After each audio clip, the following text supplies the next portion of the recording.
понеже не мога да пея, мога да танцувам, никой не ме иска. И като гледам тия добри изпълнители, младо и голямо, реших да подаря на това хубаво момче, той всеки ден при мене, 1000 лева.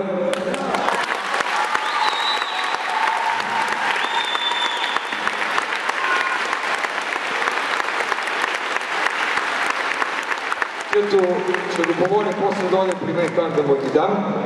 И нека да не се приема това като предизборна кампания, много ви моля. Но само бих се обърнал към всички кметове, които са, всички да издават по 1000 лева, да дадем и съберем парите.